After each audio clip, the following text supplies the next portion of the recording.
Ralph here, and welcome to True Power Trumpet Fitness on this terrific Tuesday here in Connecticut. Life's good, campers. Life is good. Another cold day. It's going to be cold. I'm not going to give you an update. It's pretty much the same until it starts snowing, and I'll moan and groan about having to shovel. But yeah. Anyway, all I've done is SFE today. That's all I've done. Chops feel great. Let's see what we got. And you saw the thumbnail. Jimmy Burke, the cornet soloist extraordinaire from Long Island, New York. I met him. I heard him play. I heard him at a clinic. I asked him many questions. And I have my opinions on him. Let me honk a little bit, and we'll talk about Jimmy Burke.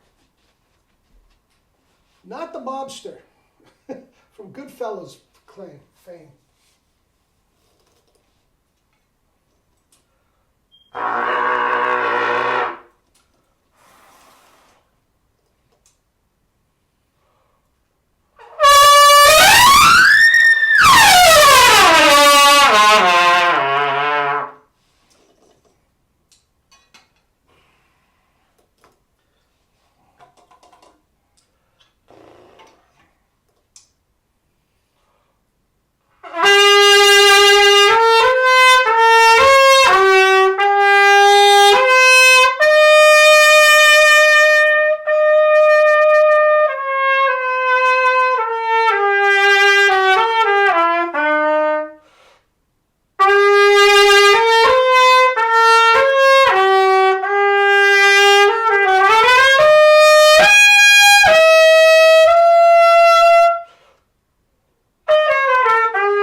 Anyway, got caught a little short on air there.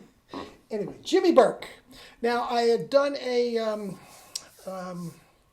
video a couple weeks ago on my favorite cornet soloists. I had Doc Schutzer first, Liberati, Stagers, and I put Vizzuti in there. Did I have... anyway, and I mean, there's a lot of them, especially ones that we haven't heard that much of because the recording was not what it should have been and all that sort of stuff at that time. But a lot of people asked about Jimmy Burke. Now, I have a little different approach to Jimmy Burke than a lot of you. As I said in the intro there, I have met him, never studied with him per se, but I was at a clinic and he heard me play and he thought my multiple tongue was top notch. Now, it is not what I was doing. Now, there's a different thing. I could fly, and he liked it, and heard him in concert. So I do feel like I can speak on the subject, and also I had a good friend of mine in college, studied with him. He was his only teacher until he got to college, and I think my friend studied with Broyles. Anyway. So Jimmy Burke, here's the deal. I would not put him now. I'm leaving a link down below. The Clark Carnival of Venice, which he nails. And he did it in concert. I don't think there was any overdubbing or anything like that. So it was quite a good recording. Okay, but you hear what I said. Quite a good recording. For the reason I'm about to say, I would not put him in with the great ones. Okay, and that was because of his chops. Now he had some issues that we should all take into consideration. First of all, he was tiny. He was very, very small. Smaller than Doc. But that shouldn't have anything to do with the tone and power.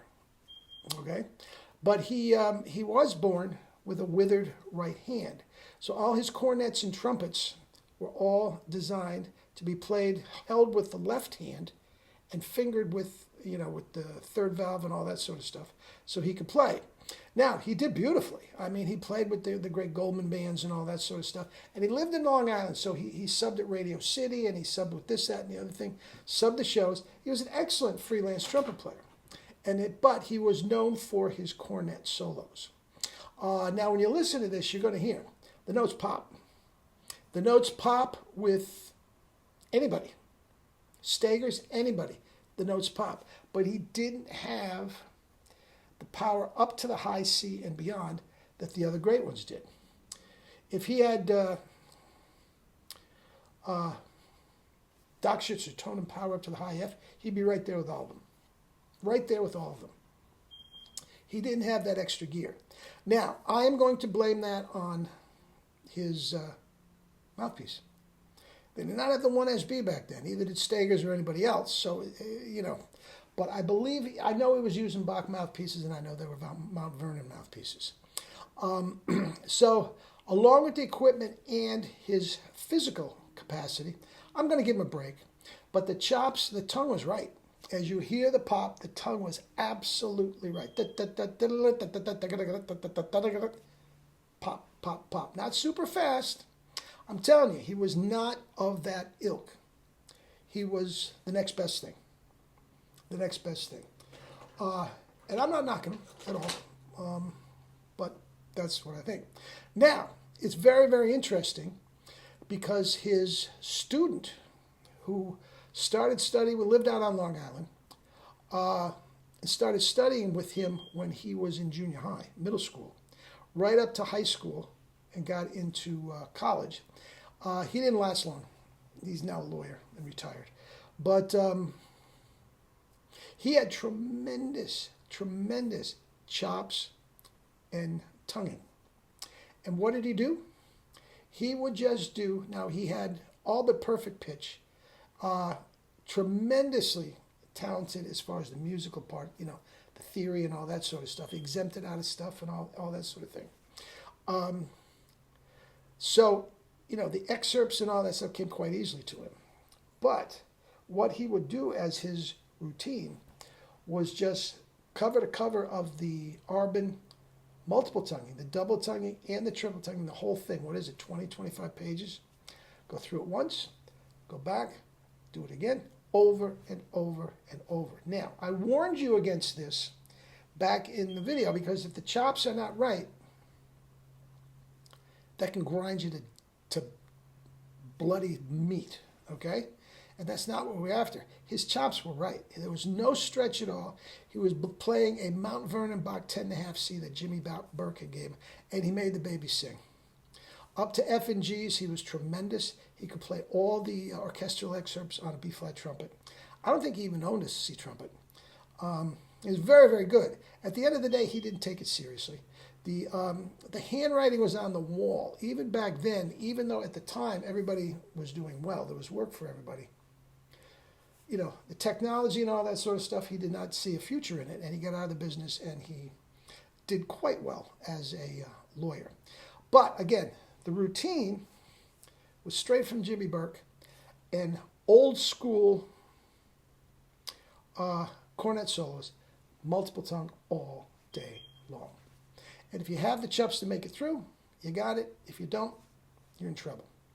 And again, Jimmy Burke with the hand, the physical thing, the mouthpiece couldn't have been great because the tongue was right where it was supposed to be. So that's it. But he had a lot of students, taught a lot. The concert bands that were actually a big deal, he was the soloist, and subbing all over New York City, he made a nice living. He made a nice living out on Long Island, Garden City. Anyway, that's that. So if you have anything to add with Jimmy Burke, please do. If not, we will talk again tomorrow. Love you all.